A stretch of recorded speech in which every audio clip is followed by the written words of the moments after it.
Yes बच्चे ना, I can think you can hear me. सारे बच्चे ज्वाइन नहीं किए थे इसलिए मैं यूं था, चुप था, है ना। अब आ रहे हैं बच्चे लोग। माइका आ गए, हरीबा आ गई, रशीद साहब आ गए, मुजारत साहब आ गए। जल्दी जल्दी आ जाए, हम लोग शुरू करें। पिछली क्लास को बच्चे रिकॉल करो। हम लोगों ने और ब्रीडिंग डिवाइसेस का पॉइंट करके क्वेश्चन आंसर करके अंडरलाइन कर लिया था। भाई नमस्ते, शुक्रिया सबका आने का। सबको इस्तकबाल कहते हैं सबका। और ब्रीडिंग डिवाइसेस समझ में समझा दिया। 1 मिनट, ठीक है। आउट ब्रीडिंग डिवाइसेस भी समझाऊंगा। मोहम्मद जैद साहब, let them come, all they come. अभी समझाता हूँ। आंसर अंडरलाइन करा दिया था और फिर एक बार समझाता हूँ। ये होता है मैटर ऑफ जेनेटिक्स है, तो एक बार हम लोग चलते हैं फिर वापस।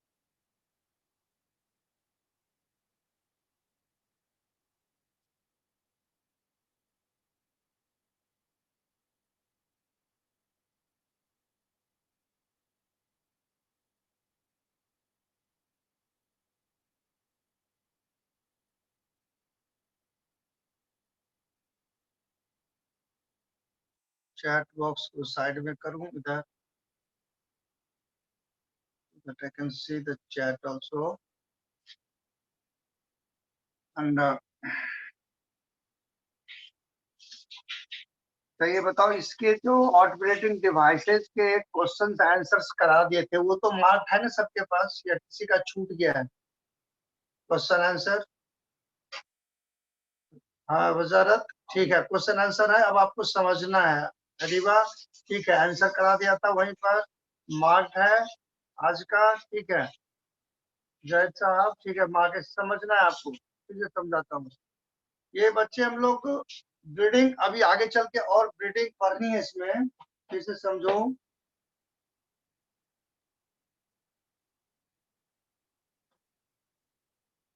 Literally meaning of breeding is crossing. जब आप दो ऑर्गेनिजम्स को बीच क्रॉस करते हैं, ये वर्ड प्लांट में भी यूज होगा, एनिमल। अभी हम ऐसा करते हैं, सिर्फ प्लांट की बात कर लें, और एनिमल ब्रीडिंग की बात हम लोग चैप्टर नंबर 9 में फिर करेंगे। मतलब लिटरली मीनिंग सेम है, but methodology are different. Breed कहते हैं क्रॉस कराने को। अब मान लो अभी मैं एक आगे का ही पार्ट कर देता हूँ। अब मैं आपको कहता हूँ, जो भाई आपको दो प्लांट के बीच ब्रीड करना है, ब्रीड कराना है, हाइब्रिडाइज करना है।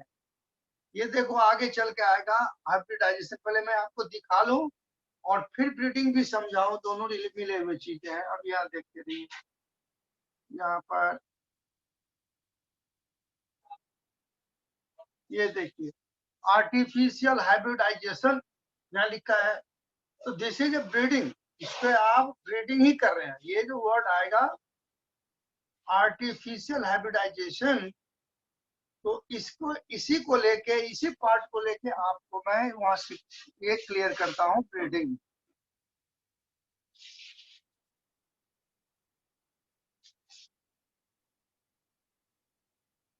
अब देखो, ब्रीडिंग का मतलब हो गया क्रॉसिंग। तो let us talk in breeding and out breeding. हमने समझाया था it is of two types, in breeding and out breeding. अब यू नो, फ्लावर जो है it is reproductive parts of the plant. ये हम लोग पहले से डिस्कस करते हैं फिर। और ये पार्ट क्लियर रहेगा तो थोड़ी आपकी चैप्टर नंबर 5 में जेनेटिक्स में आसानी भी होगी।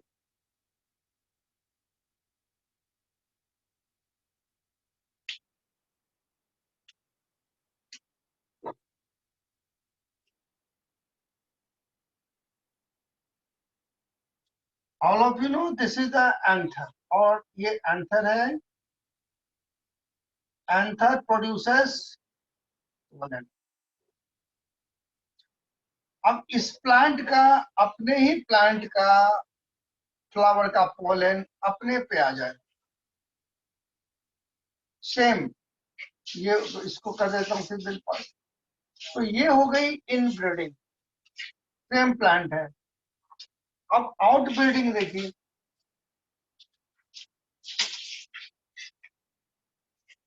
अब यहाँ पर देखो एक प्लांट ये है A, that is the second plant B. अब मैं आपको कह रहा हूं ये दो प्लांट के बीच आप क्रॉस कर दो, यानी आप ब्रीडिंग करेंगे, और ये ब्रीडिंग जो होगी वो क्रॉस ब्रीडिंग होगी, आउट ब्रीडिंग होगी। यही होगा आउट ब्रीडिंग। और हम यहाँ पर लिखते हैं, अभी बताया था, आर्टिफिशियल हाइब्रिडाइजेशन। ये आर्टिफिशियली आप कैसे करते हैं और प्लांट कैसे करता है। आउट ब्रीडिंग पहले आप, अब ये प्लांट है, इट इज प्रोड्यूसिंग फ्लावर।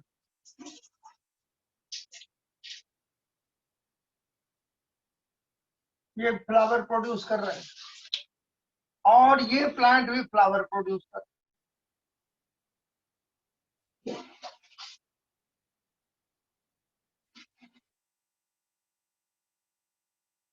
अब आपको क्या करनी है, जो हाइब्रिडाइज करना है, आउट ब्रीडिंग करना है, तो इस पार्ट के मेल पार्ट को हटा दिया, कट करके, जिसको हम आगे बताएंगे इमस्कुलेशन, कट कर दिया।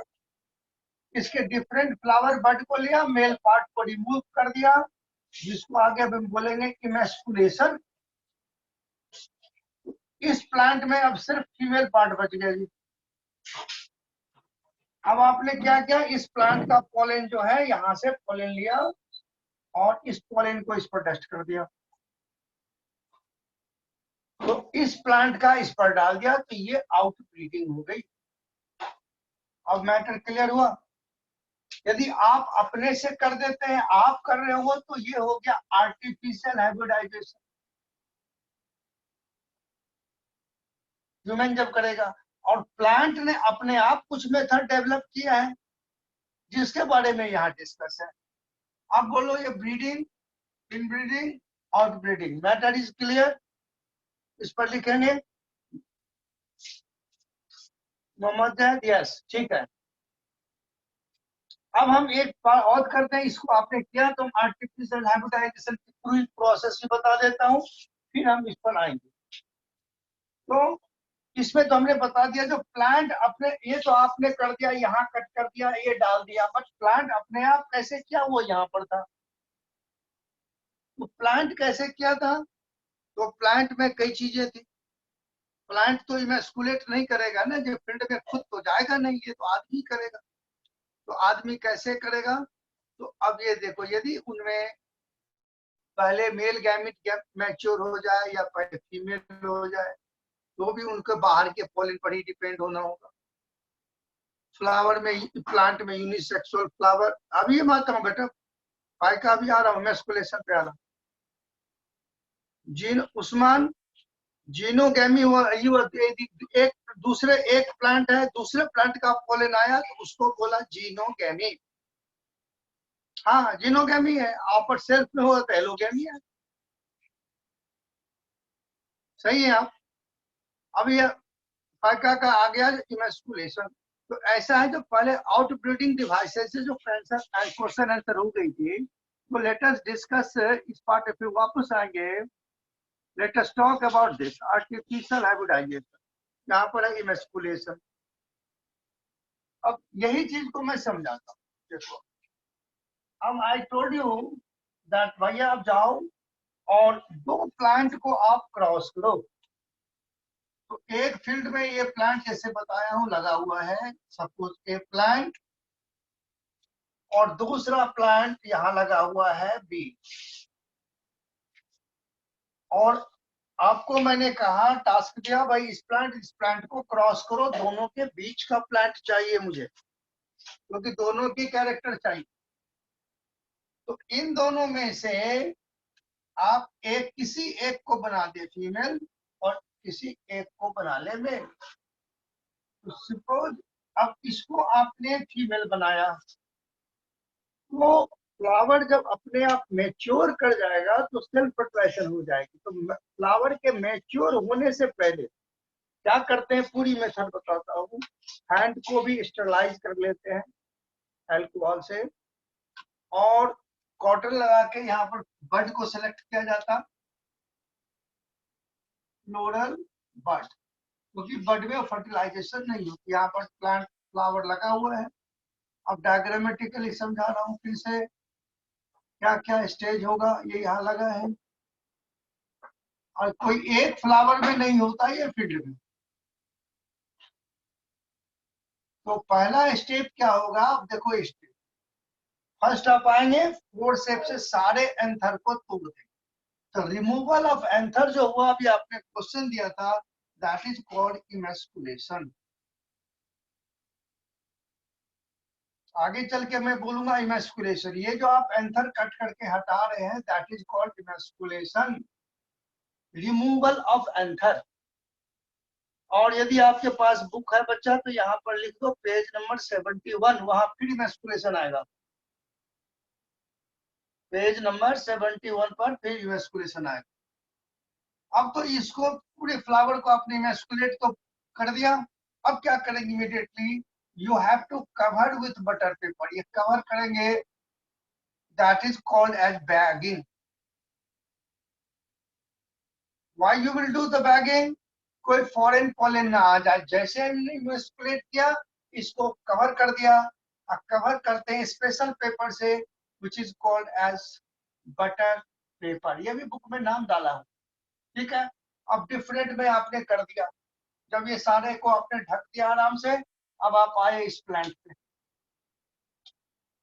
अब इस प्लांट की फ्लावर को तोड़ा, और हमको सिर्फ यहाँ का पॉलन चाहिए। इसको ब्रेक किया, इसमें पॉलन ग्रेन ले लिया।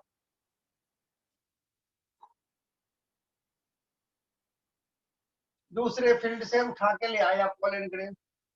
अब इस बैग को रिमूव किया, पर हटा दिया।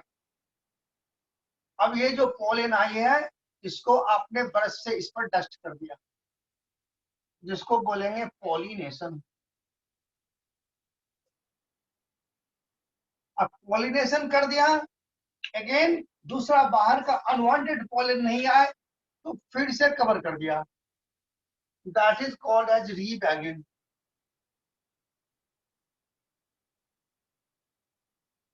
अब रीबैगिंग कर तब तक छोड़ देंगे जब तक सीड ना सेट हो जाए, सीड हो जाए। तो अब आपको इस दोनों प्लांट के बीच का क्रॉस आ गया, क्योंकि तो आपने मेल गैमेट यहाँ यूज किया, फीमेल गैमेट यूज किया। This is called artificial hybridization. तो ये क्रॉसिंग ही है।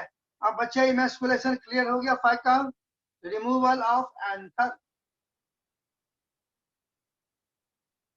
हाँ मेल, देखो इसमें किसी को मेल बनाओगे, किसी को फीमेल बनाओगे, नॉर्मल रिजल्ट एक ही आ जाएगा, जिसको हम जेनेटिक्स की भाषा में रेसिप्रोकल क्रॉस बोलेंगे।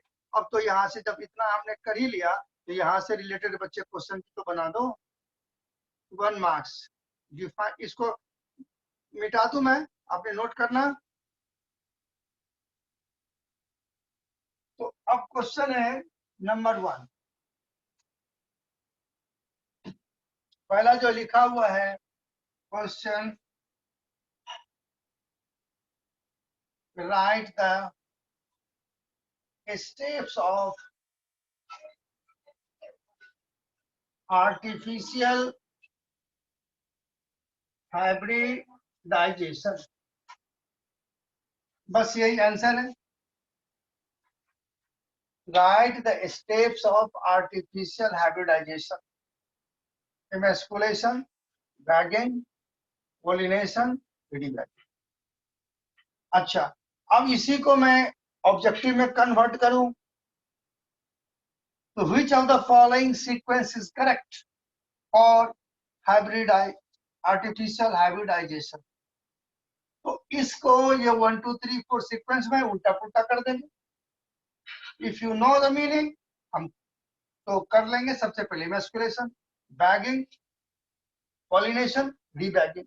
अब देखो बैगिंग वर्ड बच्चे यहाँ तो दिया है मोटा में, है ना, और रीबैगिंग दिया है छोटा में। यहाँ तो एक क्वेश्चन और बना दें। पहले एक 1 marks question, define emasculation, removal of anther. Removal of anther करना जरूरी है, क्योंकि जब हम एनिमल सिस्टम में आएंगे तो आप मेल रिप्रोडक्टिव पार्ट टेस्टिस निकालते हैं, तो उसके लिए वर्ड हो जाता है कैस्ट्रेशन, जो हम बाद में जेनेटिक्स में डिस्कस करेंगे। दोनों में कंप्लीट मीनिंग, मतलब बायोलॉजिकल सिस्टम एक है पर टर्मिनोलॉजी एकदम अलग है। तो ये हम जेनेटिक्स में करेंगे। अब इस सब आर्टिफिशियल हाइब्रिडाइजेशन हो गई, जिसमें एक क्वेश्चन और हो गया। क्या लिख दो next, differentiate between bagging and rebagging. यहाँ differentiate between bagging and rebagging. तीसरा क्वेश्चन एक हो जाएगा, which paper is utilized for bagging। Tagging भी बता देता हूँ बच्चे, बुक नहीं है, बताता हूँ यहाँ से। ये टैगिंग में बताता आपको जेनेटिक्स में, क्योंकि वहां पर एक प्रैक्टिकल की भी क्वेश्चन आती है, इसलिए टैगिंग वहां बताता है, ये बता देता। टैगिंग ये होती है, तो पूरी फील्ड में आपने इमैस्कुलेट कर दिया, तो यहाँ पर एक धागा लगा के इसमें पूरी इंफॉर्मेशन दे देते हैं। टैगिंग, टैग माने होता है धागा। इस टैगिंग में होता है डेट ऑफ ब्रीडिंग,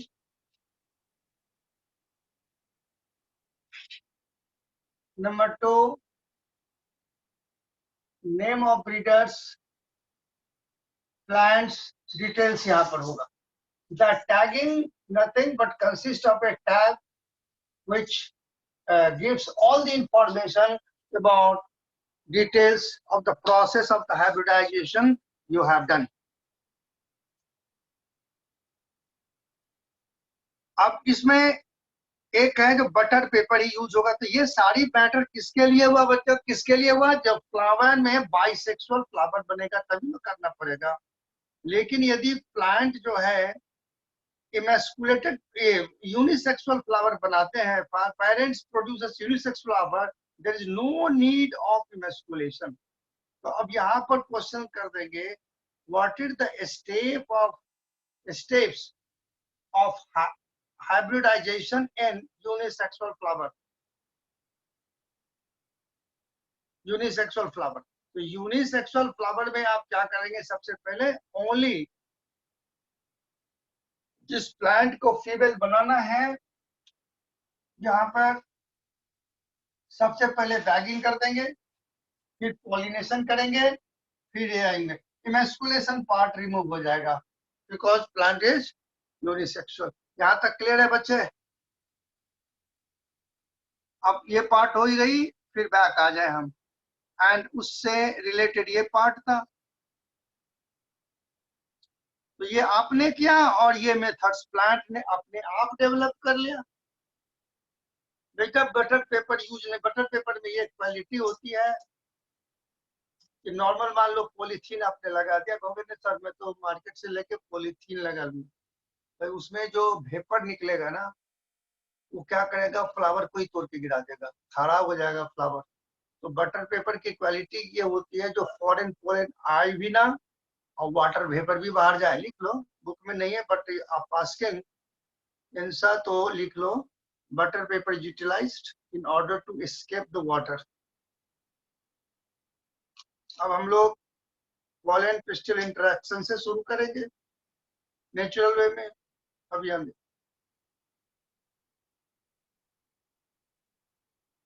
अब इसमें there is no technical words but either non, जब प्लांट में फर्टिलाइजेशन हो रहा है, अब ये बातें जैसे समझे कि कार्पेट लेते हैं तो large number of pollen grains falls on it, हवा से इसमें तरह तरह के पॉलन गिरते हैं, एक ही प्लांट के नहीं, कई प्लांट के पॉलन गिर जाएगा हवा से या इंसेक्ट से आ रहा है। तो अब एटमॉस्फेयर में सारे पॉलन चल रहे हैं, अब किसी का भी पॉलन इस पे आ गया स्टिग्मा पर, बट अब जिस प्लांट का ये पॉलन है वही कैसे जर्मिनेट करेगा, there is a chemical signal. तो उस केमिकल का कोई नाम नहीं है, ये देना पड़ेगा केमिकल सिग्नल। केमिकल सिग्नल जो इसका जो सिक्रीट करेगा स्टिग्मा केमिकल, वो पॉलन रिस्पॉन्ड करेगा और पॉलन ट्यूब बनेगा। वो कैसे बनेगा वो आगे आ जाता हूं।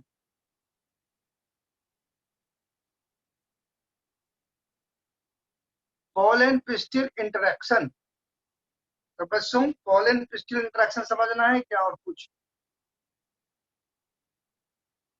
यस। अब देखो मैं फ्लावर की बात ये कह रहा हूँ, जो ये फ्लावर है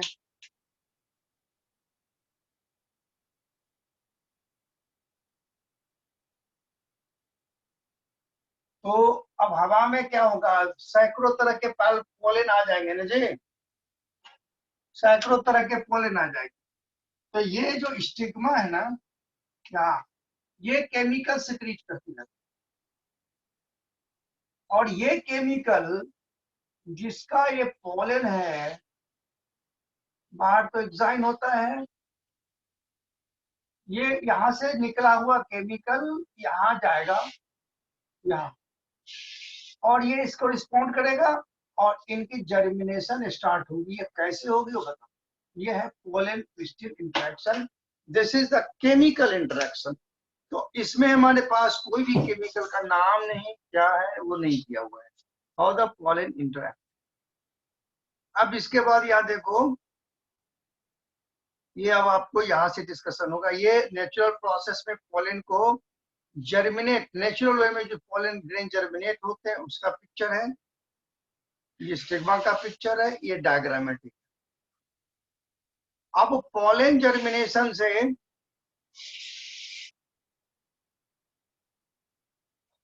यस बच्चे, अमानत जिया, यदि आप लिखते हैं तो मैं एक एक्स्ट्रा मैटर लिखता हूं, लिख लें अभी।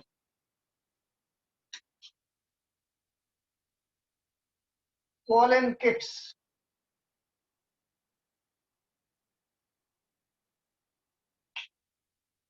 अब इसमें अमानत जिया ने क्वेश्चन पूछा है तो मैं थोड़ा सा एक बता दूं, हर प्लांट के लिए अलग अलग केमिकल है, हर फैमिली के अलग अलग केमिकल है, that is not in our syllabus. लेकिन पोलन किट्स आपको समझना चाहिए। पोलन किट्स यहाँ लिख लें आप, chemicals present on pollen,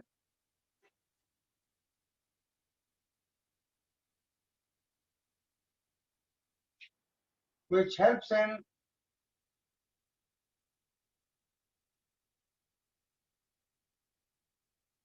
interaction, or this chemical is produced by tapetum। ये बुक से बाहर है लेकिन आपने क्वेश्चन पूछा तो मैं बता दिया, हर फैमिली वाइज है। जब हम लोग आएंगे तो कुछ फैमिलीज का मैं आपको बता दूंगा। बहुत सारे केमिकल्स हैं इसके, वो केमिकल एक नहीं है, ब्रासिकेसी के अलग होते हैं, ग्रामिनी के अलग होते हैं, every family has different chemicals. तो जब हम सेकेंड राउंड में आएंगे तो कुछ लिस्टिंग आपको बता देंगे, जरूरत नहीं पड़ेगी, फिर भी तो डिजायरस मैं आपको बता दूं। मैं एक बता दिया, पोलन किट्स तो लिख लीजिए आप।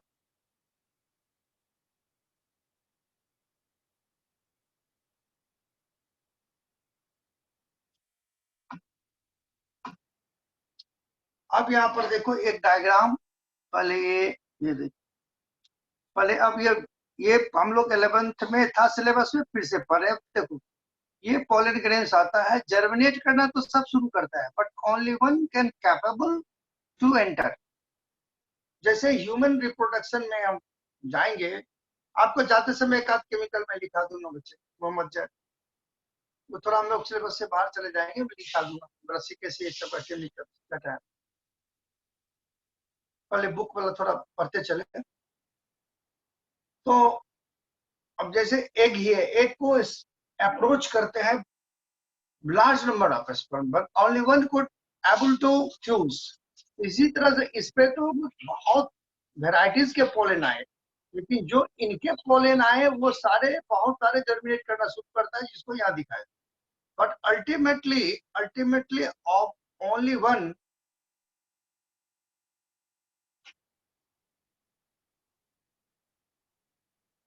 आप में एक भी नहीं है, मैं आपको लिखा दूंगा दो चार फैमिली वाइज, जो फैमिली है 78 पेज पर बेसिक केस दिखा दूंगा। अभी अभी उसके पर ज्यादा मतलब ये मत करिए, मैं दूंगा कि उसका आप ना पूछेगा ना पूछना, पर इंटरेस्ट है तो मैं दूंगा। पहले इनका काम काम खत्म कर दे अब। तो अब ये जो है ये ऐसे आएगा और कैसे ग्रो होगा, इस पर बात करते हैं। तो अब यहाँ पर जो मैटर आएगी, ये सारे डबल फर्टिलाइजेशन ट्रिपल फ्यूजन किया जाएगी। मोहम्मद ये क्रॉडिंग होती है, जब ये आपका एक प्रैक्टिकल में भी है, यदि आप स्टिग्मा को स्क्वैश करिएगा तो इसी तरह से देखेंगे, भीड़ तो होता ही है। Struggle for existence, survival for fittest. एक को भी बहुत सारे मिलियंस ऑफ स्पर्म अप्रोच करते हैं, जिसके बाद वाली चैप्टर में पढ़ेंगे, but only one can able to grow. भीड़ तो हो गई। Struggle for existence, survival for fittest, हर जगह फॉलोड होता है। अब यहाँ की जो प्रोसेस है उस पर आई, ये यहाँ से यहाँ के स्ट्रक्चर हम लोग देख चुके हैं, पहले इस प्रोसेस को बस समझ ले, फिर ये दोनों डायग्राम को देखें। ये पॉलिन ट्यूब अंदर जा रही है, ये दिखा रहा है, पहले इसको देखें क्या होता है डबल फर्टिलाइजेशन ट्रिपल फ्यूजन, जो आगे डिस्कस है।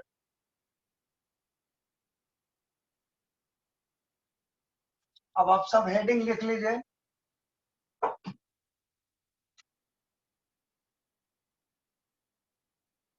Double fertilization and triple fusion. अब प्लांट में देखो जितनी चीजें आदमी जो आप सोचेंगे, डाइवर्सिटी, फुल ऑफ डाइवर्सिटी होती है प्लांट में। जहीं पर सोच लोगे वहीं पर एक्सेप्शन है, एग्जाम्पल भरे पड़े हैं और सैकड़ों हैं, एक दो नहीं है। अब हम पहले हेडिंग लिखो double fertilization and triple fusion, और पॉलन जर्मिनेशन देखते हैं। अब यहाँ देख, इसकी स्ट्रक्चर हम लोग पहले भी पढ़ चुके हैं, फिर देख।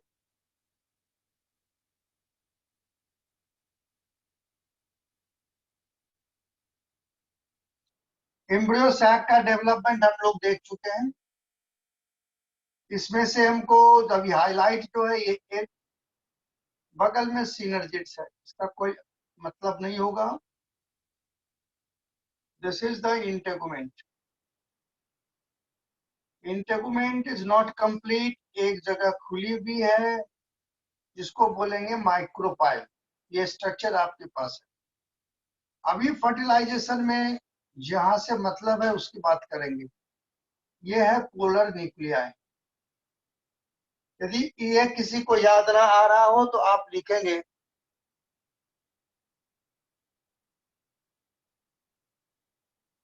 बेटा उसमें बताता हूं। पहले आपको फ्रूट सीड, वन सीड के लिए कितने fertilization, that I will come after that. पहले नॉर्मल प्रोसेस में आइए, देखिए एक ओव्यूल के अंदर, अभी आप यदि सारे बातें करेंगे तो कुछ बच्चे का फिर जो नहीं क्लियर है उसको गड़बड़ हो जाएगा। एक एम्ब्रियो सैक से यह एक सीड बनेगी, एक ओव्यूल से एक सीड बनेगी, एक ओवरी जो है वो फ्रूट बनेगी। तो कैसे कैसे होगी, जब आप स्टेप वाइज देखोगे तभी होगा। एक सीड बनने के लिए एक डबल फर्टिलाइजेशन चाहिए। तो जस्ट वेट।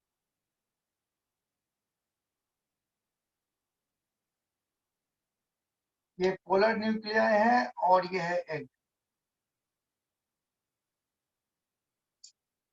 अब हम क्या करते हैं, पॉलन बहुत सारे आए, जैसे आपने कहा ठीक है भैया भीड़ लगा लिया, यहाँ पर भीड़ लगते देते। हम एक मान लो, अब एक पॉलन जब जर्मिनेट किया, ये पॉलन ट्यूब बनेगा, वो यहाँ बाहर नहीं बनेगा, वो इनके साथ यहाँ बनेगा। तो मैं अर्ली स्टेज यहाँ दिखाता हूँ, फिर मैं यहाँ आ जाऊँ। और जब पॉलन पॉलन अपने पर आता तो देयर इज एंटाइन, यहाँ पर वेजिटेटिव सेल और यहाँ जनरेटिव सेल, और बाहर एक्साइन, और exine is not complete, there is a germ pore, यहाँ पर जर्म पोर होता है। और you all have studied that exine जो स्पोरोपोलेनिन का होता है मोस्ट रेसिस्टेंट। तो जब ये पूरे इस पर आए तो स्टिग्मा की केमिकल यहाँ से जाके टच करता है, तो न्यूट्रिएंट्स इसी से लिया और इनकी ग्रोथ शुरू हो गई, ट्यूब से बाहर आ गए। तो you can show like this, ये देखो। और ये ट्यूब जो है वेजिटेटिव, ये आगे आगे आएगा, वेजिटेटिव सेल। और ये जनरेटिव जो है वो आगे चल के दो में डिवाइड हो जाएगा, आगे चल के दो में डिवाइड। और ये कहां पर हो रहा है, इनसाइड द स्टिग्मा हो रहा है। अब ये ग्रोथ होते होते ही कहाँ आएगा, इसके अंदर चली जाएगी। अब यहाँ दिखा रहा, तो यहाँ से यहाँ आ गया, अब यहाँ पर तो एक आएगा सारे, ultimately one be capable to enter. यही डायग्राम है, यहाँ से आया, ये जो होल है इधर से होते हुए यहाँ आएगा। और जो वेजिटेटिव न्यूक्लियाई है, पहले आप समझ ले फिर क्वेश्चन आंसर करेंगे। 11th में था, छूट गया हो किसी का तो फिर देख। ये सिर्फ रास्ता दिखाने वाला है, आगे आगे रास्ता दिखा रहा है, लास्ट में डिजेनरेट होगा। ये है generative nuclei, this is the male nuclei. अब ये मेल न्यूक्लिया आके यहाँ से आए, दोनों डिस्चार्ज हो गए इसके अंदर एम्ब्रियो सैक में। अब इसमें से एक जो है वो तो इनसे पहले आप देख लो, फिर डायग्राम बनाना जरूरत पड़ेगी। और एक जो है इनसे फ्यूज करेगा। अब देखो ये सिर्फ प्लांट में ऐसा होना है, ह्यूमन में आप पढ़ेंगे तो नहीं, एक और स्पर्म फ्यूज करके। यहाँ दो बार क्यों फर्टिलाइजेशन होने जा रहा है उसकी बात कर। तो अब यहाँ पहले मैं एक बॉक्स में लिखूं, फिर आपको बता, फिर आपको मैं टाइम दूंगा, जो नोट करना है फिर डिस्कशन करना है कर लेंगे। ये है जनरेटिव न्यूक्लियाई 1। यहाँ मैं पूरे लिखता हूँ, जनरेटिव न्यूक्लियाई 1। पहला, ये किससे फ्यूज करेगा बच्चे, एग से फ्यूज करेगा, ये बना देगा जाइगोट।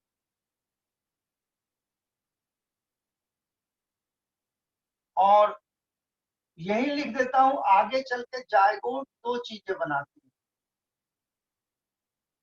तो कैसे बनेगी वो भी हम डिस्कस करेंगे, अभी हम लिख देंगे। One of the generative nuclei fuses with the egg, zygote, zygote gives rise to cotyledon plus embryo, दो चीज ये बनाएंगे। अब नंबर 2, पूरा जनरेटिव न्यूक्लियाई के लिए हम जीएल लिख देते हैं शॉर्ट में। जनरेटिव न्यूक्लियाई 2, सेकेंड वाला ये वाला, it fuses with two polar nuclei. ये दो पहले ही थे, ये पोलर न्यूक्लियाई। ये तीनों जब फेज कर गए तो ये तीनों मिल गए आपस में, और इसको बोला पेन, प्राइमरी एंडोस्पर्म न्यूक्लियस। अब देखो यहाँ पर एक न्यूक्लियाई था, ये एन है, हैप्लॉइड एन एन एन, तो ये 3n हो जाता है। आगे इस पर देंगे हैप्लॉइड डिप्लॉइड, ये 3n हो जाता है। ये डिवाइड और रीडिवाइड करके बनाएगा एंडोस्पर्म। और एंडोस्पर्म क्या होगा, तो इस ये जो एम्ब्रियो पड़ेंगे उसका खाना होगा। तो अब पहले आप इसको नोट करें, अंडरस्टैंडिंग यहाँ इट इज हैपनिंग इनसाइड। तब आपको यहाँ लिखता हूँ डबल, पहले बोल देता हूँ ये ग्राउंड, फिर मैं इसको लिखाऊंगा आपके डायग्राम ड्रॉ होने के बाद। यहाँ बोलते हैं double fertilization and triple fusion. तो 2 बार फर्टिलाइजेशन, एक जो है एग से फ्यूज हो रही है और दूसरा जो है पोलर न्यूक्लियाई से फ्यूज हो रही है। दैट्स व्हाई डबल फर्टिलाइजेशन, हम लैंग्वेज में लिखाएंगे इसको।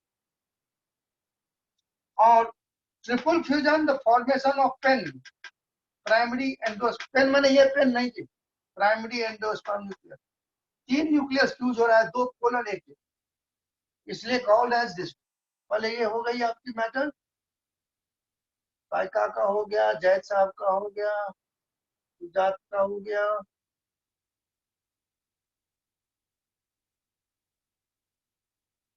वजारत का हो गया।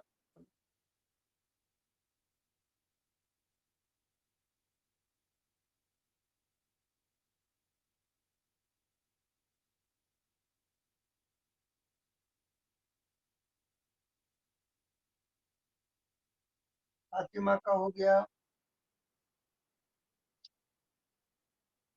कुछ बच्चे बचे हैं तो लिखो वेट, अदरवाइज शुरू करूं मैं। यदि किसी का छूट गया है तो अब लिखो वेट या डब्ल्यू लिख दो, बस काम चल जाएगा। मैं आगे बढ़ नहीं बढ़ूंगा, रुक जाऊंगा। हाँ ठीक है, उस्मान भाई अभी वेट करा रहे हैं।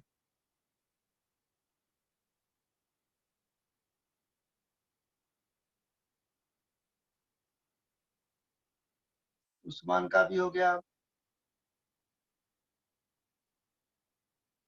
चलिए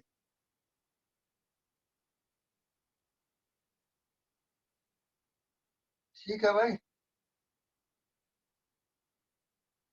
चलो एक बच्चे परेशान थे, यहाँ ये भीड़ लगा रहा है। भैया ये डिस्टेंसिंग नहीं फॉलो करेगा, ये भीड़ लगाएगा लगाएगा ही, पॉलिन इस पर आएगा ही आएगा, लेकिन जर्मिनेट करेगा एक ही। अब यहाँ पर क्वेश्चन आएगा, differentiate between double fertilization and triple fusion. Different वही लिखा था, क्वेश्चन हो गया differentiate between double fertilization and triple fusion. ये डायग्राम से आपने दिखा दिया। अब आंसर में, as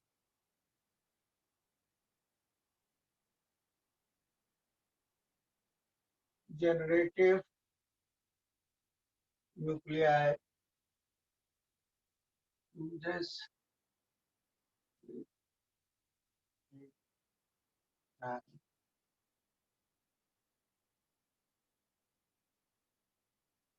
another with polar nuclei is called double nucleases. And as for the formation of n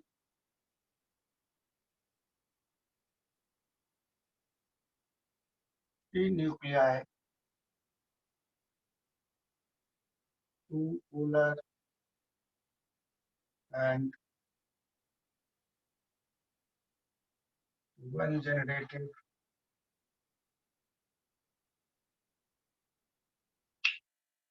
fuse is called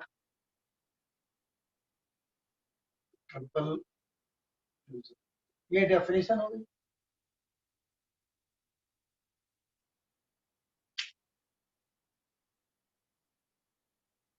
नहीं तो लिखा रहा था भाई अमानत जी हाँ। मेन डिफरेंस, पहले डिफरेंस में लिखो और उसके बाद ये बताऊं जी ये करने की इनकी जरूरत क्या पड़ी।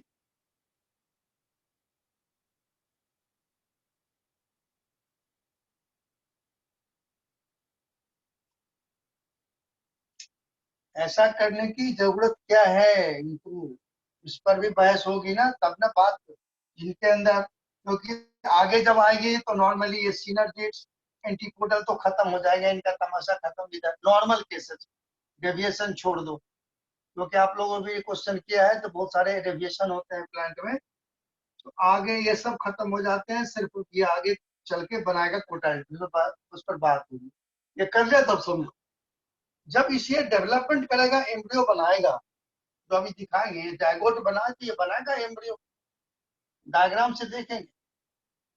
तो अब हायर एनिमल्स में क्या होता है, इंक्लूडिंग ह्यूमन बेबी, जो फीटस है उसका खाना मिल रहा है प्लेसेंटा से, मदर के वोम से फ्यूज होता है, चैप्टर नंबर 3 में पढ़। एम्ब्रियो डेवलप हो रहा है, उसका फूड आ रहा है प्लेसेंटा से, तो इस एम्ब्रियो का फूड कहाँ से आया, ये जो पेन बना है वो आगे चल के एंडोस्पर्म बनाएगा, जो डेवलपिंग एम्ब्रियो का फूड होगा, इसलिए बीच में ट्रिपल फ्यूजन होती है। तो एक क्वेश्चन हम लोग एक्स्ट्रा लिख, क्योंकि दिमाग में आप लोगों का चल रहा है तो फिर चलेगा ही, आखिर क्यों हुआ, right the question. What is the significance of triple fusion?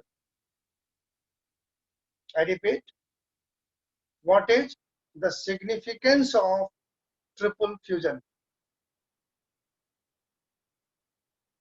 Answer is, repeat करने का हो तो बता देंगे। हाँ तो वजह जायगोट खाना नहीं मांगेगा, वो तो डेवलप होगा 1 सेल से 2, 2 से 4, तो साइटोप्लाज्म के लिए कहाँ से मटेरियल आएगा जी, खाना तो चाहिए। सुनो, अब क्वेश्चन का आंसर लिखो। For the development of the embryo, for the development of the embryo, nutrition is required. For the development of embryo, nutrition is required.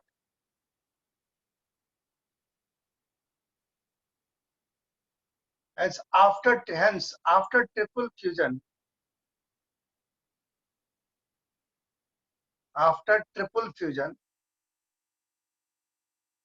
pen is formed. After triple fusion, pen is formed, which ultimately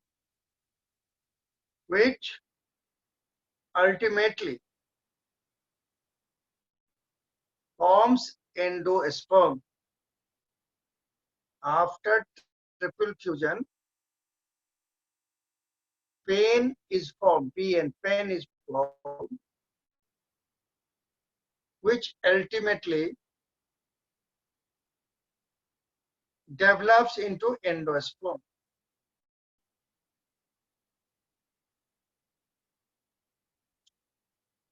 And endosperm provides nourishment to, and endosperm provides nourishment.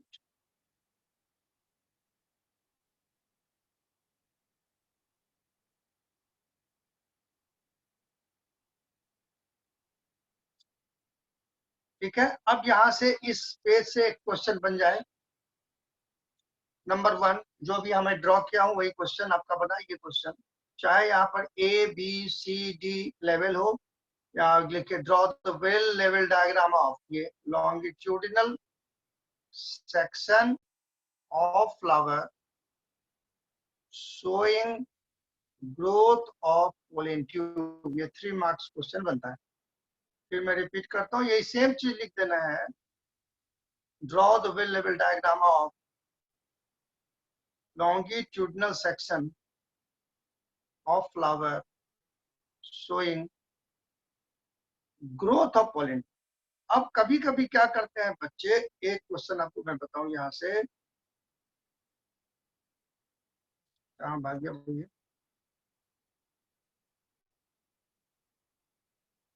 इसमें यहाँ पर आ जाओ, ये देखिए,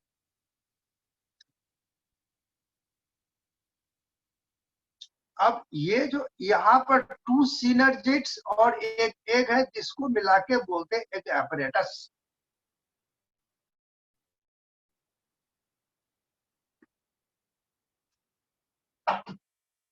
ये egg apparatus, तो नीचे में ये एग और इनके बगल में दो सिनर्जिक्स, इनके guard.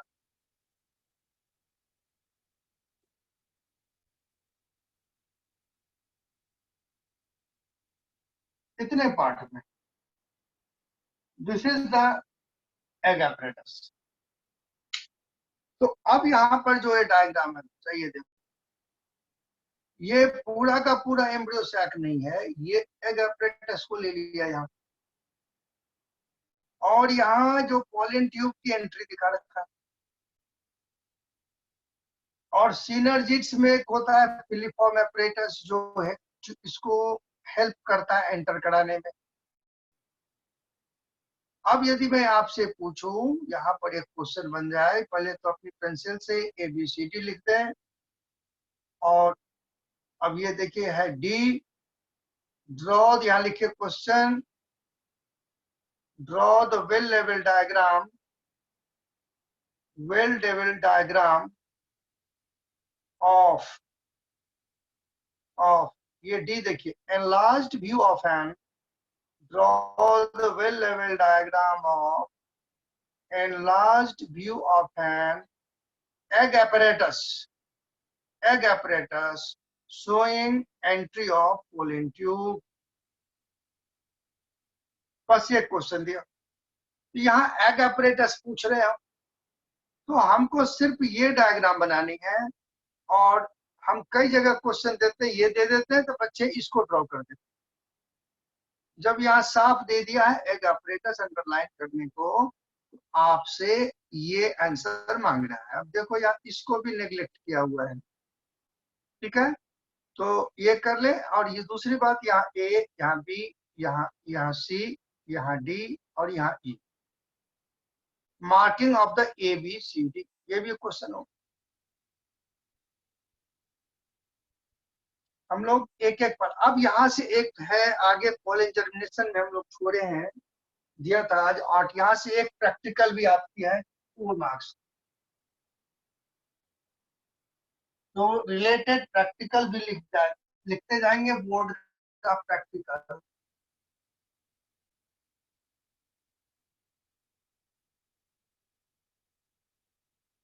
Show the germination of pollen grain। तो इसमें कुछ न लिखा हुआ है आपकी जगह, you have to take a slide, एक स्लाइड ले लो, इस स्लाइड पर आप 1 ड्रॉप 10% सुक्रोज सॉल्यूशन, चीनी का डाल दो, और किसी प्लांट का, मतलब एक स्पेसिफिक प्लांट का एंथर को ब्रेक करिए, और कलेक्ट द पोलन, अब इस पर डाल दो, और कवर स्लिप से इसको ढक दीजिए, ऐसे कवर स्लिप से ढक, और इसे आप 15 मिनट 20 मिनट में ऑब्जर्व करो। यदि आपने अच्छा फल लिया है तो ये देखेंगे ये ट्यूब बनता जा रहा है जी। तो बोर्ड में ये यदि पूछ रहा है, तो ये प्रैक्टिकल हो गया यहाँ से, और पहले तो ये आते थे 5 मार्क्स में, अब ये आता है 4 मार्क्स, 4 मार्क्स का एक प्रैक्टिकल। तो ये पूरी प्रोसेस ये है, 1 ड्रॉप 10% सुक्रोज सॉल्यूशन, और यहाँ वाइवा के लिए एक मैटर लिख लें, boron helps in pollen germination। अब ये नहीं है, कभी कभी वाइवा में पूछ लेता है कौन सा एलिमेंट यूज करेगा, ये है 11th में। अब आप, यदि ये बातें हो गई, इसको बच्चे बिठा दूं मैं नीचे वाले को, क्योंकि आगे निकलना है। सुक्रोज बच्चे उसका खाना होता है जी, जो स्टिग्मा देता है वो, उसको तो कुछ खाना चाहिए ना मोहम्मद जैद साहब, तो वो सुक्रोज होता है। अब प्रैक्टिकल, अब यदि आपको ये प्रैक्टिकल आ गई तो ये स्लाइड रख दो बच्चे, और बस प्रैक्टिकल जब करें तब तो जरूर सारी बातें देखें जो कितने देर में मेरा जर्मिनेट कर रहा है। और जब बोर्ड में जाएं तो सीधे सीधे कॉपी पर एक पिक्चर ये बनाओ और ये पिक्चर ये बनाओ। अब सीधे ये डायग्राम ड्रा कर दो, लिख लीजिए, यहाँ पर लिख दीजिए वेजिटेटिव सेल, और यहाँ लिख दो जनरेटिव, और बस लिख देता है slide prepared, prepared showing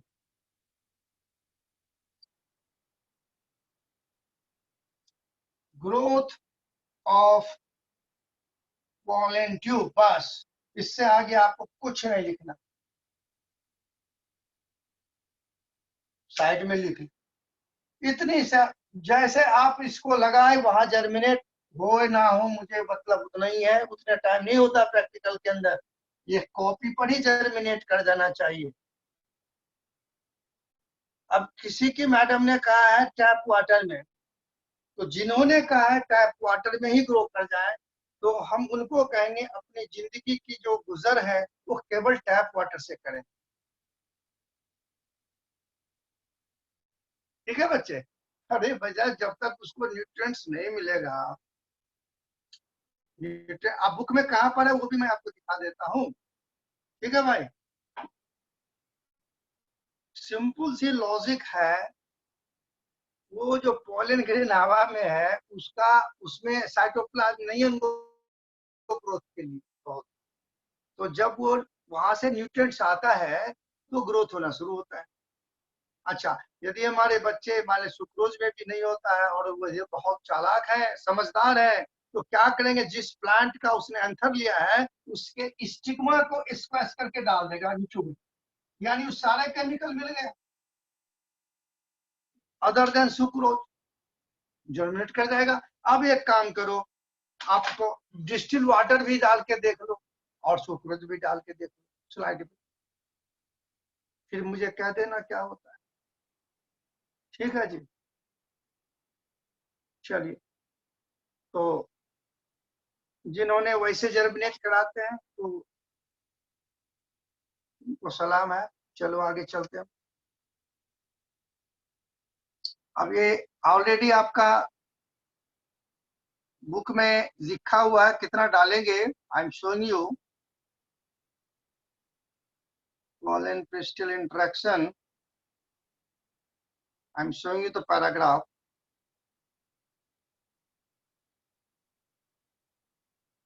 tagging tagging तो हो गया भाई, एक मिनट वो वाली लाइन में आपको दिखा दूं। ये देखो बच्चे, अब ये पेज मैडम को दिखाना,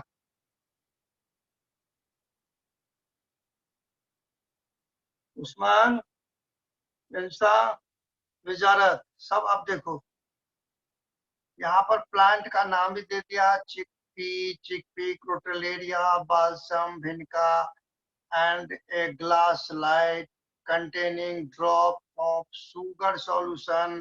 तो जिन्होंने कहा है उनको तो काट के यहाँ डिस्टिल वाटर लिखना पड़ेगा, about 10%, and after 15 to 10 minutes observe the slide under the low power lens of the microscope। बच्चे ये मैम को दिखाना।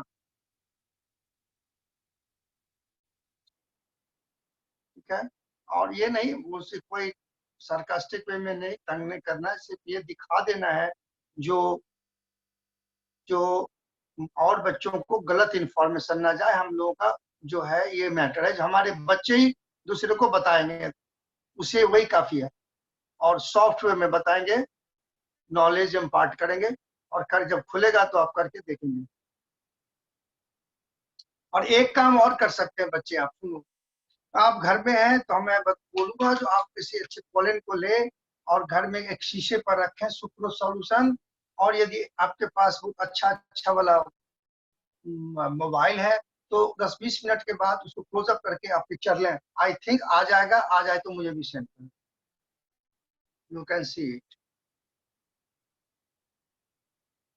तो ये कर दिया बच्चा, यहाँ से यहाँ पर लिख दो अपनी बुक जिनके पास है, 4 मार्क्स प्रैक्टिकल। बच्चा सुनो, एक आपको बता दूं इंसान, तो मेल गैमिट्स में कहीं भी नेग्लिजेबल होती है साइटोप्लाज्म। ह्यूमन स्पर्म भी होगा तो उसमें नेग्लिजेबल होती है, माइटोकॉन्ड्रिया होता है सिर्फ उनको प्रोपेल करने के लिए। एक जनरल रूल है। ठीक है, ये काम ओवर हो गया। हम लोग जैसे चल रहे हैं, ये बात चलते जाएं। अब ये देखो, डबल फर्टिलाइजेशन ट्रिपल फ्यूजन तक आप लोगों ने मैटर कर लिया, समझ लिया। अब यहाँ है डेवलपमेंट की बातें, इस पर आ जाते। पहले बच्चे जैसे आप लोग अच्छे से लाइन लाइन चल रहे हैं, उसको चल लो। उसके बाद आपको जितनी एक्स्ट्रा करनी है उसी एक्स्ट्रा करो, बताऊंगा। एक बार कमांड हो जाएगा उसके बाद। अब यहाँ पर क्या है देखो बच्चे, ये जो है एम्ब्रियो सैक है, जो भी बताए, पूरा का पूरा एम्ब्रियो सैक यहाँ पर। ठीक है बच्चा, यहाँ डीजेनेटिक सिनर्जी दिख रहा है, यहाँ जाइगोट दिख रहा है, यहाँ पेन दिख रहे हैं। अब एक क्वेश्चन और बच जाए, differentiate between PEN and PEC. पहले जो पेन बना, इसके सराउंडिंग सेल्स जो रहते हैं उसको पेक बोलते हैं। प्राइमरी एंडोस्पर्म सेल, यहाँ देखो, ये 2 नंबर का क्वेश्चन लिख, differentiate between PEN and PEC. तो ये क्वेश्चन और, draw the well level diagram of embryo sac after fertilization. एक बनाया था बिफोर फर्टिलाइजेशन और एक बना रहा हूं आफ्टर फर्टिलाइजेशन। तो दोनों में क्या डिफरेंस है? यदि एक क्वेश्चन पूछ दूं, point out the differences, question बनाता हूं।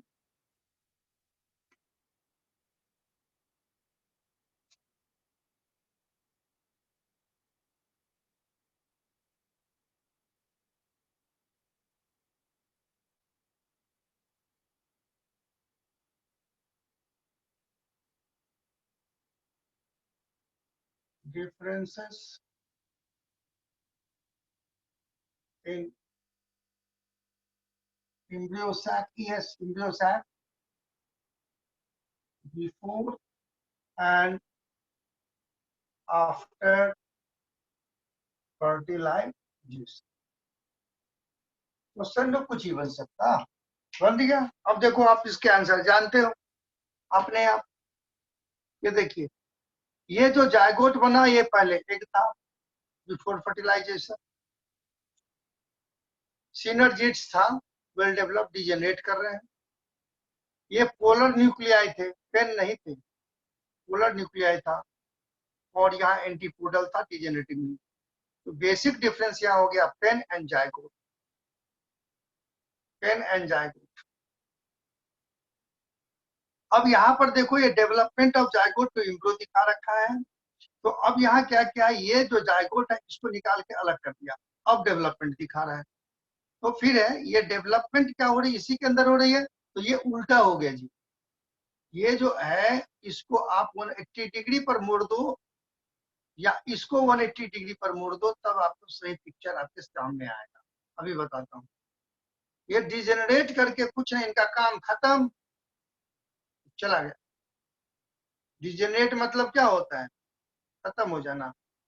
शुरू में इनको एम्ब्रियो सैक बनाने में काम था, बना, खत्म हो। ह्यूमन में ग्रोथ में देखोगे, जो योक सैक बनेगा, योक सैक बनेगा, खत्म हो जाएगा। तो डेवलपमेंट के लिए कुछ चीज बनना पड़ता है और खत्म, इसलिए डिजेनरेट खत्म हो गया। अब पहले हम इसको देखें। अब पहले क्वेश्चन यहाँ पर लिख, ये आप लोग लिख लेंगे, इसमें कोई दिक्कत नहीं। But write out, point out the differences between embryo sac before and after fertilization, एक जायगोट और पोलर न्यूक्लियाई, पेन। अब इनमें यहां से क्या क्या, ये जायगोट को निकाला है, हम भी बाहर निकाल दें। लेकिन ये सारे डेवलपमेंट किस पर हो रहा है बच्चा? जायगोट। अब ध्यान देखो, ये zygote first there is a transverse division, 2 दिखा रखा है। तो अब इन 2 के नाम है, This is called as basal cell, और this one is called as terminal cell. अब आगे देखिए, ये बेजल सेल जो है ये लॉन्गिट्यूडनल डिवाइड करके ऐसे करके भी बना रहा है एक गोला सा. This is called as hypophysis और this is called as suspension. ये दो जो आए हैं ये बेजल सेल, और टर्मिनल सेल ऐसे करके डिवाइड करके एक गोला ग्लोबुलर बनाता है. पहले ग्लोबुलर एम्ब्रियो, अब यदि डाइकॉट है मोनोकाट है तब तो एक ही कोटालिडन, और नहीं डाइकाट है तो ये ऐसे चल के ये दो कोटालिडन बना, और ये बना. भले बच्चे समझ लो. और ये हाइपोफाइसिस. तो कहोगे इस गोले का क्या काम हुआ, यही चल के कोटालिडन और यहाँ पर एम्ब्रियो बनेगा. अब याद देखो, तो अब ये सारे काम कहाँ हो रहा है, ये सारे काम हो रहे हैं बच्चे, यहाँ मैं बना देता हूँ फिर से जगह यहाँ पर उल्टा बोर्ड होता है. फिर देखो ये बन रहा है एम्ब्रियो साइड. ये देखो ये जो गोला था हाइपोफाइसिस और ये सस्पेंस और ये एम्ब्रियो. तो ये का इसका सिग्निफिकेंस क्या था, ये एम्ब्रियो को धक्का मार के कहाँ भेज रहा है, ये कहाँ एंडोस्पर्म था खाना खाने के लिए. देखो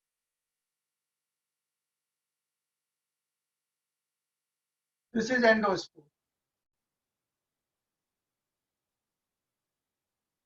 अब ये है सस्पेंशन. तो हाइपोफाइसिस जो काम किया वो पीलर की तरह काम किया, खंबे की तरह. सस्पेंसर उसको धक्का मारा, चलो भैया यहाँ तू खाना खा ले. ठीक है, क्योंकि इसको उस्मान उस्मान खाना खिलाएगा नहीं, फिर कहेगा जो ये पानी से हो जाएगा, ऐसा कुछ नहीं. ठीक है जी, इसको खाना खाना पड़ेगा, ये इनका फूड है. अब ये जब खा के मेच्योर हो जाएंगे तब देखो, तब यहाँ लास्ट में देखो सस्पेंसर खत्म हो गया. हमने कहा क्यों डिजेनरेट किया जी, क्योंकि अब ये आपका एम्ब्रियो बन चुका. तो यहाँ एक क्वेश्चन बना, ये मैटर जब सब समझ में आ गई, ये एक्स्ट्रा नाम नहीं था, ये आप नोट कर लेंगे. क्वेश्चन बना,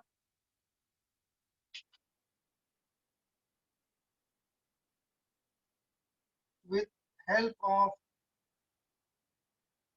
suitable diagram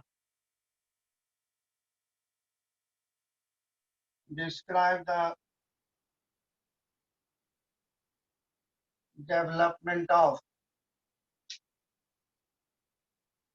dicot embryo. बस ये डायग्राम पर ड्रॉ कर देंगे, लाइन 2-4 लाइन लिखनी है. तो ये डायग्राम ये मकसद है एंडोस्पर्म का. अब ये क्लियर हो गया तो इससे आगे की बात करें. तो एंडोस्पर्म का काम क्या है, ये हो जाए तो लिख देना डन.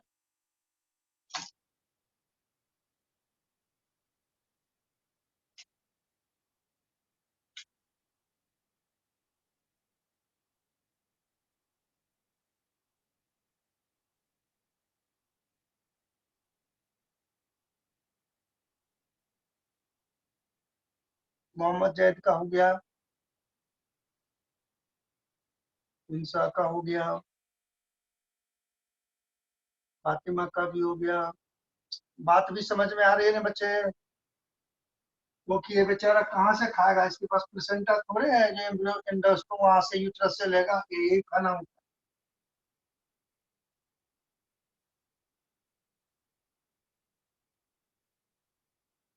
किसी का वेट है तो डब्ल्यू तो वेट करूंगा, नहीं तो मिटाऊंगा.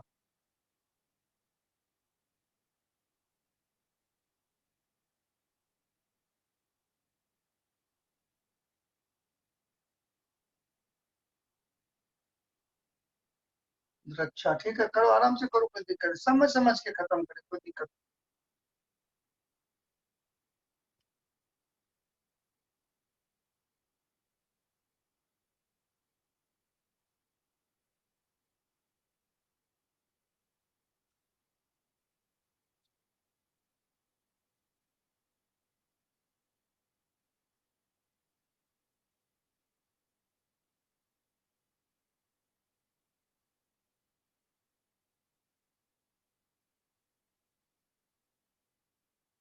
जिनके पास बुक है वो अपना बुक में भी इसको हाइपोफाइसिस मार्क कर दो और इसको सस्पेंसर मार्क, सस्पेंसर यहाँ मार्क किया है, यहाँ पर लिख दे हाइपोफाइसिस।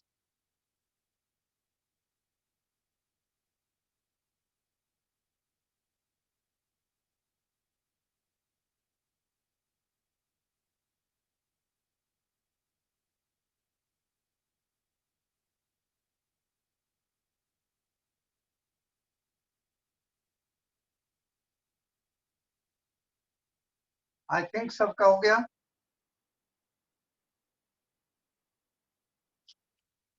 अब क्या है, बच्चे दो तीन नाम में कभी कभी कंफ्यूज करते हैं। अब आप पहले सोचो, जो क्या आपको भी कंफ्यूजन है दो नाम में, तो भी इसको क्लियर करें।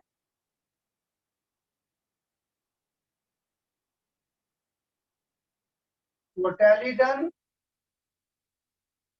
एंड एंडोस्पर्म, पहले इस पर बहस करें, ये मुद्दा ले। जो क्या किसी बच्चे को ये दो वर्ड जो है, ये दो लफ्ज कोटालिडन एंड एंडोस्पर्म, इस दो लफ्जों में प्रॉब्लम है? नो, जैद साहब को नहीं है।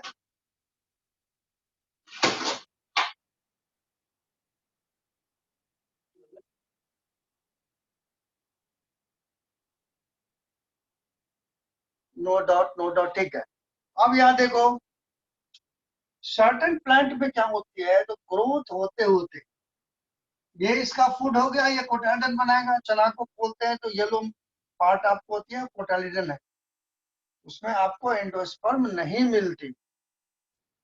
तो अब जब ये मैच्योर हो गया, तो आफ्टर मैच्योरेशन ये सीड बनेगा, ये पूरा का पूरा सीड बना देगा, जिससे कुछ बच्चे क्वेश्चन कर रहे हैं। तो अब ये मैच्योर होने के बाद ये इसमें एंडोस्पर्म बचता है या खत्म होता है, क्वेश्चन इस पे। तो on the basis of that after development embryo, seed consist of endosperm or not? So there are two varieties, two category of seed. एक में क्या होता है, डेवलपमेंट के बाद बच जाता है, that is called as endospermous और एल्ब्यूमिनस। अभी बुक में भी दिखाता हूं, पहले यहाँ कर देते, इसको बोलेंगे non endosperms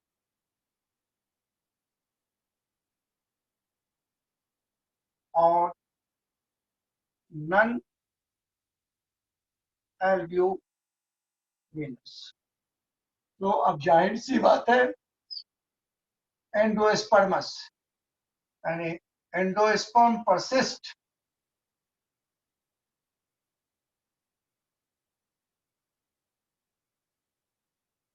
persist after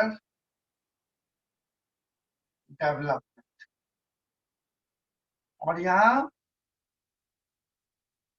endosperm consume खा लिया बाय डेवलपिंग एम्ब्रियो। तो अब इसके एग्जाम्पल कौन कौन है, अब आप गौर करिए, कौन ऐसे सीड खाते हैं जिसमें कोटालिडन भी मिल जाता है आपको और एंडोस्पर्म भी मिल जाता है।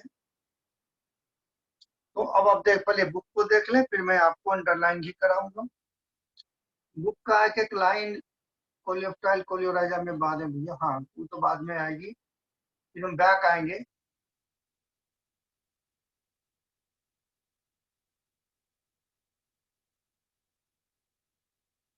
कुछ चीजें जो अलग जगह पर दिया है उसको पहले देखना पड़ता है।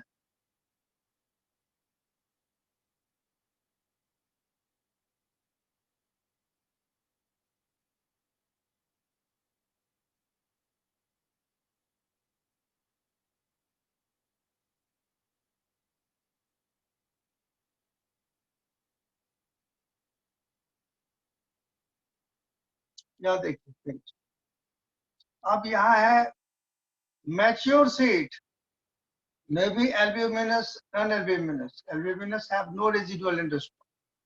और कंप्लीटली कंज्यूम्ड। एग्जाम्पल यहाँ दिया है पी एंड ग्राउंडनट। तो जिसने 11th में पढ़ा है, जितने पल्स फैमिली हैं उस किसी में भी एंडोस्पर्म नहीं बचता है। यानी दाल आप खाते हैं, राजमा खाते हैं, तो सिर्फ आप कोटालीडन खाते हैं। एल्ब्यूमिनस सीड रिटेन्स, बचा रह जाता है। you not completely used up. Number one, wheat, maize, barley, castor, sunflower। मक्का खाते हैं, उसमें भी रहता है। दोनों चीज खाते हैं आप कोटालीडन। या अब जैद साहब को कोकोनट याद आ गई। हाँ भैया, तो कोकोनट का पानी जो पीते हैं वो लिक्विड एंडोस्पर्म है, एकदम राइट। और उसे कोटालीडन कभी देखा है जैद साहब? कोकोनट के कोटालीडन नजर पड़ी है कभी उस्मान? कोकोनट का मेन पार्ट जो हम खाते हैं, चाहे लिक्विड पीते हैं, वो लिक्विड एंडोस्पर्म ही होता है। मैं बता रहा हूँ, ये ठीक है, आपने गौर करते हैं तो बता रहा हूँ। जब कोकोनट में आप देखोगे, जब जब रैपेंड करता है, रैपेंड कर जाता है बड़ा सा, तो उसमें 3 आइज की तरह बना होता है। 3 आइज की तरह हार्ड कोट में रहता है, हार्ड कोट। तो ऐसा क्यों रहता है, उनकी कहानी बताता हूँ। उसमें वो जो 1-2 आइस की तरह और माउथ की तरह है, वो सॉफ्ट पार्ट है। वहीं पर कोटालीडन और इम्ब्रियो छिपे होते हैं, बहुत छोटा सा। धीरे से उसको जब वो मैच्योर होता है, गड़ी बनने लगता है, उस समय में निकालेंगे तो you can see the cotyledon and embryo. Coconut को वो हार्ड होने का सिग्निफिकेंस ये है, और इतना ज्यादा एंडोस्पर्म होने का ये है, क्योंकि जनरली जो कोकोनट ग्रो होते हैं वो सॉल्टी एरिया में हो। केरला देखो सी शोर्स, तो वो जब गिरा तो पानी में सॉल्टी वाटर है, तो सॉल्टी में क्या होगा, एम्ब्रियो डैमेज हो जाए। इसलिए इनके हार्ड एंडोस्पर्म है, जिसमें खूब मजे का जो है कोटालीडन ये एंडोस्पर्म भरा है, दैट बिकम द फूड। और जब तक प्लांट इस साइज के हो जाते हैं, तब चल के वो नीचे वाला बस्ट करता है, डिग्रेड करता है। This is the significance. So if you gently open the mouth, you can see a small cotyledon.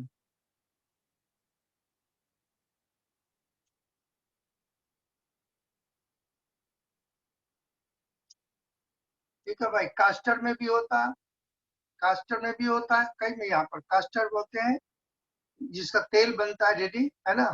और साइंटिफिक नेम होता है रिसिनस कम्युनिस। इसको रेडी का तेल बोलते हैं। कास्ट खाने वाला चीज नहीं है, इसको ना खाने की कोशिश ना करेंगे। 37 पेज पर एक साथ पिक्चर है भाई, दिखा देते हैं एक बार, रुक भाई।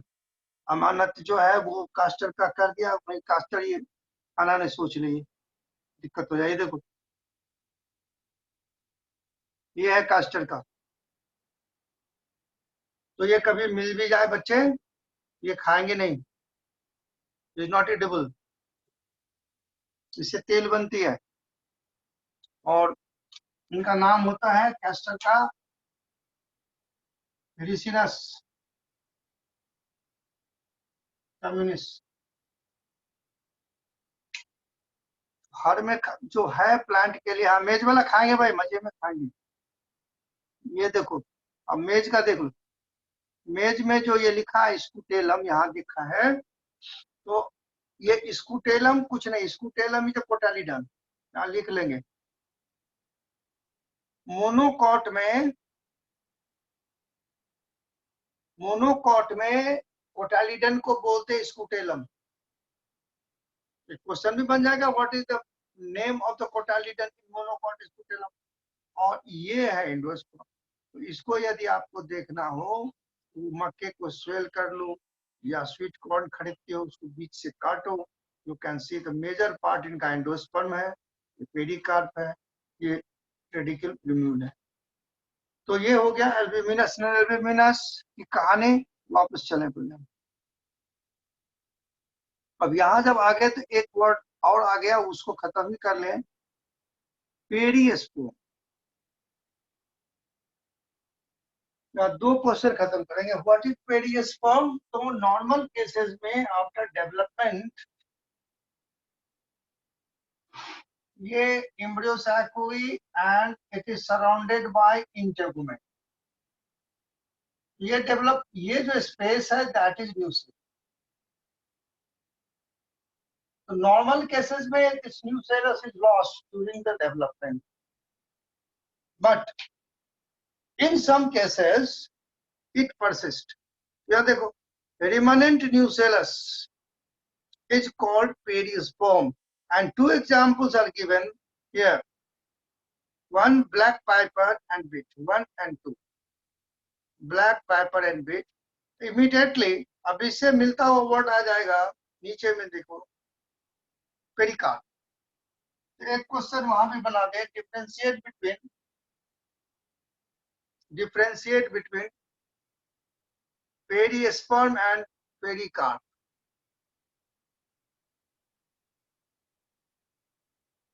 तो पेरिस्पर्म दोनों का नाम एक जैसा लग रहा है, बट दोनों कंप्लीट अलग चीज है। ये बचा हुआ न्यूसेलस है, काली मिर्च पे जो आप पार्ट खाते हैं पेरिस्पर्म है, और ये फूट का दीवाल है pericarp. This is the difference. अब हम लोग कहाँ से छोड़ के चले थे, यहाँ से, क्योंकि कभी कभी रिलेट करने के लिए आगे बढ़ना पड़ता है। यहाँ तक हमने कर लिया। तो पोस्ट फर्टिलाइजेशन के बाद अब ये बन गया एम्ब्रियो, जो डेवलपमेंट हमने पढ़ लिया। Everything we have done. अब यहाँ पर जो डिफरेंस दे रहा है दो, डायकॉट और मोनोकॉट। अब पहले तो स्ट्रक्चर की बात कर रहे, ये डायकॉट का है, नीचे मोनोकॉट का। ये मोनोकॉट में एक अजीब सा पिक्चर आपको लग रहा होगा, इसको क्लेरिफाई करना पड़ेगा और इसको भी क्लेरिफाई करना पड़ेगा। डायग्राम तो यही आएगा, फिर भी बता रहा हूँ। What is hypocotyl, what is epicotyl. ये लंबा वाला कोटाइल, जब आप पल्स को खोलते हैं तो इतने लंबा कोटाइल तो नहीं दिखता जी, राजमा का थोड़ा बड़ा भी होता है। अब यहाँ देखो, मैंने question draw the well level diagram of, question लिख दो पहले, draw the well level diagram of dicot embryo. दूसरा, draw the well level diagram of monocot embryo. तो पहले तो इनको समझाऊं। दूसरी बात बच्चे यहाँ बता दूं, यहाँ पर जो एक वर्ड लिखा है एपीब्लास्ट, इसका कहीं बुक में डिस्क्रिप्शन कुछ भी नहीं है। अब किसी किसी ने अपने स्कूल में खत्म कर लिया है तो कोई बता देगा व्हाट इज एपीब्लास्ट, देख लो। अभी मैं आता हूँ, सोच के देखिए आपका क्लियर है कि नहीं। पहले बच्चे ऊपर में आओ। अब मैं यहाँ क्यों बात कर रहा हूँ कि यहाँ वर्ड आ गया हाइपोकोटाइल, वर्ड में आएगा एपिकोटाइल। तो when you open a seed, एक चना की सीड है ऐसे, इसको ओपन करते हो तो ये जर्मिनेट करेगा जी, यू कोटालिडन आएगा, ये जर्मिनेट करेगा। धीरे धीरे जब ये जर्मिनेट करती है तो यहाँ पर ये नोट निकलेगा और ये आगे चलता है यू। तो part which is, this is cotyledon. The part which is below cotyledon is called as hypocotyle. Hypocotyle. Hypo means below. तो पार्ट बिलो कोटालिडन इज हाइपोकोटाइल, तो ठीक ऊपर वाला क्या कहलाएगा बच्चे, एपिकोटाइल। पार्ट अबव कोटालिडन, एपी का मतलब अबव, हाइपो का मतलब बिलो। ये डायग्रामेटिक बना। तो इसने, अब ये अर्ली स्टेज था तो ये कोटालिडन को यू लंबा कर दिया, तो बच्चे के दिमाग में सेट नहीं होता ये क्या हो गया। और यहीं पर डिफरेंशिएट करता है रेडिकल ट्यूब्यूल अंदर में।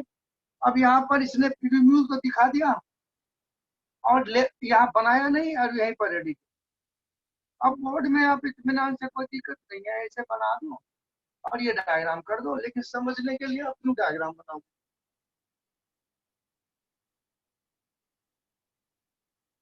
अब दूसरी में आओ। अब ये देखो, ये अजीब सा स्ट्रक्चर आपको लग रहा है।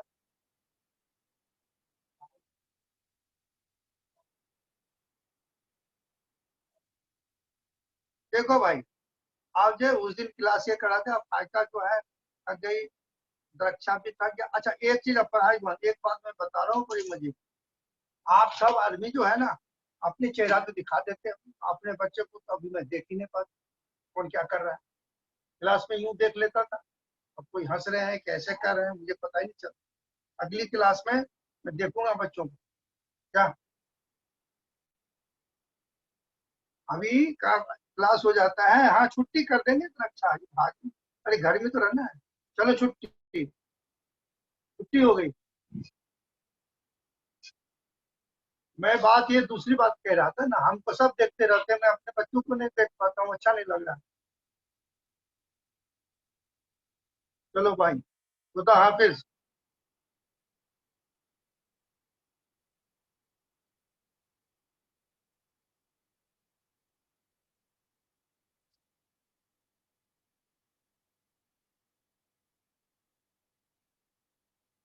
डालिया का बेटा अंडरग्राउंड स्टेम रहता है, प्रोपिगेट करता है। जो बच्चे जा रहे हैं जाए, किसी बच्चों को पर्सनल क्वेश्चन है तो कर सकते हैं, नो प्रॉब्लम।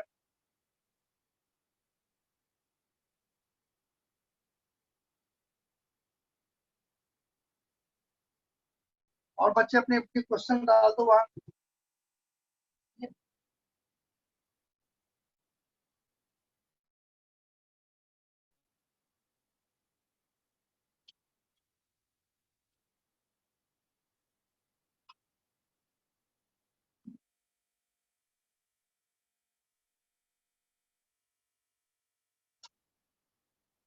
इनके केमिकल्स के बच्चे मैं फैमिली वाइज कुछ नाम दे दूंगा अगले। केमिकल एक नहीं है जैद साहब, बुक में जितनी फैमिलीज है ना उससे मैं निकाल निकाल के मैं दे दूंगा ना।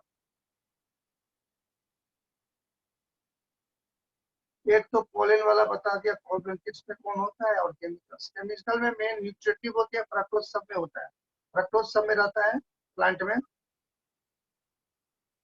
प्राइमोडियम कहीं भी होता है, किसी चीज की अर्ली स्टेज को बोलते प्राइमोडियम। तो लीफ का जब बनना शुरू होगा, ये फ्लावर जब बनना शुरू होगा तो उसको फ्लोरल प्राइमोडियम बोला, और लीफ बनना शुरू होगा तो लीफ प्राइमोडियम बोला। प्राइमोडियम वर्ड मतलब अर्ली स्टेज। आज का ए, आज का लिखती है ट्यूबर, सर ट्यूबर क्यों लिखी है, सर कॉमा उसके बाद ट्यूबर लिखो ना। Tuber is a perennating structure. आज का ट्यूबर जो है ये पेरिनेटिंग स्टोर्ड फूड है, स्टोर्ड फूड है, 11th में भी था और फर्स्ट चैप्टर में भी था, लिख लो।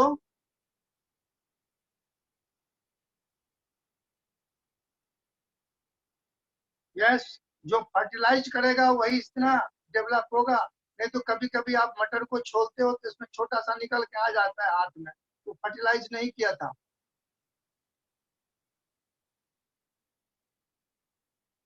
जब फर्टिलाइज करेगा तब नॉर्मल केसेस में सीड बनाएगा, और बिना फर्टिलाइजेशन से जो नॉर्मल डेवलपमेंट होती है आज का, उसको भी डिस्कस करेंगे हमको हम लोग। तो इन जनरल वे में कुछ विदाउट फर्टिलाइजेशन डेवलप होती है, जैसे बनाना है।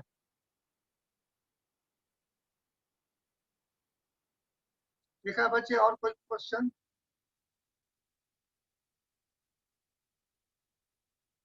हमारी वीक में 2 दिन हो रही है क्लास, और मैक्सिमम बच्चों के पास मेरा ऑलरेडी नंबर है। तो यदि आपकी डाउट होती है तो अपना ग्रुप में डाल दो, अलग पूछ लो जो करना हो, पढ़ाई चालू रहे। ठीक है, कोई एक्स्ट्रा भी पूछना है तो आप इन बिटवीन डाल सकते हैं।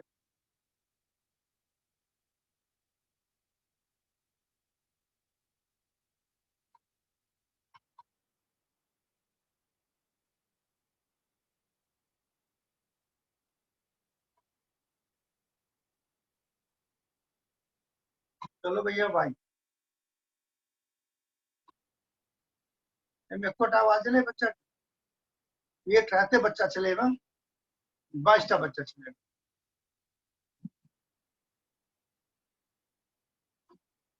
क्या सका पढ़वे में निकलेगी।